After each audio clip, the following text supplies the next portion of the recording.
So we want to get right to the latest on the fight against COVID-19. The cases are rising in nearly every state, and that, of course, includes Texas.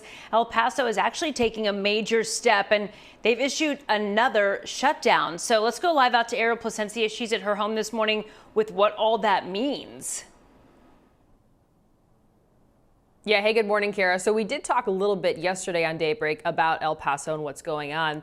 This morning, it's official. As of 6.5 hours ago, a new shelter-in-place order went into effect there. And that's exactly what the El Paso County judge ordered yesterday, shutting down all non-essential services for 2 weeks and then also imposing a curfew. He wrote on Facebook that their hospitals are at capacity, medical professionals are overwhelmed, and they will, quote, see unprecedented levels of death if they don't respond. Now, some examples of non-essential businesses that must close in El Paso are hair salons, gyms, and in-person dining. And then on the flip side, essential businesses that will remain open, those include polling sites, schools that provide meals, and then childcare facilities. That's all according to the El Paso County Judge's Facebook page. But we'll see how long that this order lasts. This is the Texas Attorney General claiming on Twitter that it is a violation of Governor Greg Abbott's executive order and that his office is currently exploring all legal actions. Now, El Paso is not the only place that's trying to put in some restrictions these days. France, Germany, and other European countries have declared lockdowns and shut down businesses amid surging COVID-19 cases.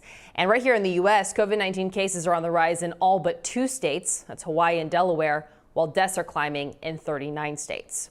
So there's obviously some concern here as we head into the holidays, and starting with Halloween, which is tomorrow, the CDC posting ways to make trick-or-treating a little safer, including setting up a station with individually bagged treats. Now, Dallas County Judge Clay Jenkins and Dallas Mayor Eric Johnson referenced these CDC guidelines during their Halloween press conference yesterday. Johnson had his 2 little kids with him, and Jenkins was dressed up in costume, saying they wanted to have a fun take on a serious message. You really just absolutely should not trick or treat this year. He said no fair, and that's true. It isn't, it isn't fair. Life isn't fair, but it is what we need to do, and so we want to set a good example.